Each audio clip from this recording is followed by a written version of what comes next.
ప్రత్యేక రాష్ట్ర ఏర్పాటు అనంతరం జీవో నెంబర్ 3 ద్వారా తొలగించిన 27 కులాలను తిరిగి బీసీ జాబితాలో చేర్చాలని Telangana 27 caste BC association demand చేసింది.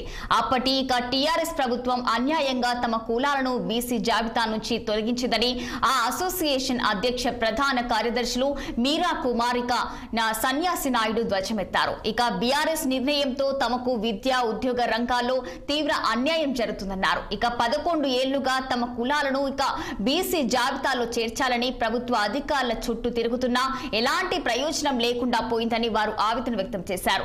రాష్ట్ర ఏర్పాటు కోసం సాగిన ఉద్యమానికి బాసటగా నిలిచిన తమ కులాలను అప్పటి ప్రభుత్వం అన్యాయంగా బీసీ జాబితా నుంచి తొలగించడం విస్మయాన్ని కలిగించిందని ఆవేదన వ్యక్తం చేశారు. కాంగ్రెస్ ప్రభుత్వం మానవతా దృక్పథంతో తమ కులాలను తిరిగి బీసీ చేర్చాలని ముఖ్యమంత్రి రేవంత్ రెడ్డి కోరుతున్నామన్నారు మీరా కుమార్.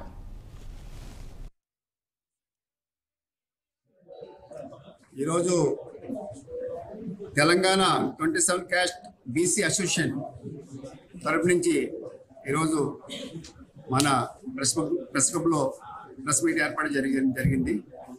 దానికి ముఖ్య ఉద్దేశం ఏమనగా అంటే గత 2014లో 27+1 క్యాస్ట్ బీసీ బి నుండి తొలగించి ఓసీలో చేయడం జరిగింది కేసీఆర్ గారు.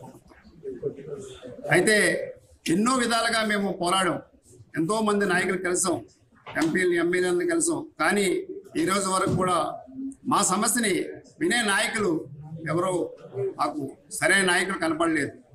ఈరోజు ఈ ప్రెస్ మీట్ తోటి మన ప్రభుత్వ దృష్టి తీసుకెళ్లాలనే ఉద్దేశంతో ఏదైతే మేము నష్టపోయామో బీసీ బి నుంచి తీసిన 26-27 కులాలని కూడా తిరిగి మళ్ళా కేసీఆర్ గారు చేసిన తప్పు రేవంత్ రెడ్డి గారికి చేయకుండా రేవంత్ రెడ్డి గారు వినిపించుకుంటున్నాం. అయ్యా రేవంత్ రెడ్డి గారు, దయచేసి మా 27 కులాలను కూడా మళ్ళీ బీసీ జాబితాలో చేర్చాలని విన్నవించుకుంటున్నాం. అలాగే మా యొక్క పిల్లలు మా 27 కులాల పిల్లలు కూడా నష్టపోయారు. నిజంగా కూడా రిజర్వేషన్ కానీ ఉద్యోగం కానీ విద్య కానీ చాలా నష్టపోయారు. దయచేసి ఇప్పటికైనా ఈ 11 సంవత్సరాల సుమారు దాటుతుంది, ఇప్పటికైనా మీరు ఆలోచన చేసి ఒక కమిటీ తోటి మన వేసిన నిరంజన్ గారు బీసీ కమిటీతో ఆలోచన చేసి మాకు న్యాయం చేయాలని కోరుకుంటున్నాం. అలాగే న్యాయం చేయని పక్షంలో నిజంగా కూడా మేము మళ్ళీ ఒక బహిరంగ సభకు పెట్టినందుకు కూడా మేము వెనకాడమని తెలియజేస్తున్నాం. దయచేసి ఇప్పటికైనా మీరు మేము నష్టపోయిన